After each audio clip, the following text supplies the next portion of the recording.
আসসালামু আলাইকুম এভরিওয়ান, আমি আছি আপনাদের সাথে মোহাম্মদ রায়হান।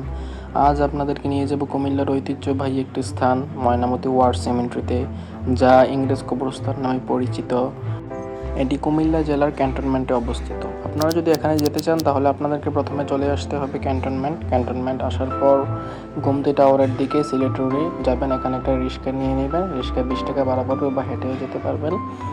আরেকটি কথা বলে রাখি, এখানে প্রবেশের সময় কোনো এন্ট্রি ফি নেই।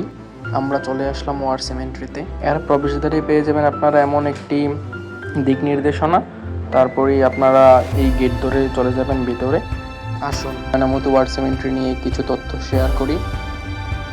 এটি একটি শুধুমাত্র সমাধিক্ষেত্র নয়, এটি ইতিহাসের একটি নীরব সাক্ষী, যেখানে দ্বিতীয় বিশ্বযুদ্ধের বীর সৈনিকদের স্মৃতি রক্ষিত আছে। প্রতিটি সমাধিতে সৈনিকদের নাম, মৃত্যুর তারিখ এবং তাদের সম্পর্কে তথ্য দেওয়া আছে। এখানে 736 জন সৈনিক সমাহিত আছেন, যাদের মধ্যে ব্রিটিশ, অস্ট্রেলিয়ান, কানাডিয়ান এবং অবিভক্ত ভারতীয় সৈনিকরা রয়েছে।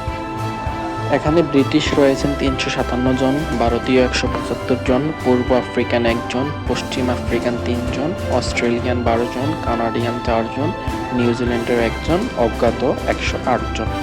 এখানে মে মাসে বিশেষ আয়োজন করা হয়। প্রতি বছর মে মাসে যুদ্ধের শেষ স্মরণে এখানে বিশেষ স্মরণসভা অনুষ্ঠিত হয়। কমনওয়েলথের পক্ষ থেকে পুষ্পস্তবক অর্পণ করা হয়। দ্বিতীয় বিশ্বযুদ্ধের সময় কুমিল্লা ছিল ব্রিটিশদের একটি গুরুত্বপূর্ণ সামরিক ঘাঁটি। যুদ্ধ চলাকালীন সময়ে এই অঞ্চলে বিভিন্ন সৈন্য শিবির, হাসপাতাল এবং সরবরাহ কেন্দ্র স্থাপন করা হয়েছিল। এখানকার বেশিরভাগ সৈনিক যুদ্ধক্ষেত্রে আহত হয়ে হাসপাতালে চিকিৎসাধীন অবস্থায় মারা যান। সমাধিগুলো সাজানো এবং পরিকল্পিত কাঠামোতে স্থাপন করা হয়েছে। প্রতিটি সমাধিতে মৃত সৈনিকের নাম, ইউনিট এবং মৃত্যুর তারিখ খোদাই করা আছে। সিমেন্ট্রির চারপাশ সবুজ ঘাসে আবৃত এবং এটি একটি শান্ত ও নির্মল পরিবেশ।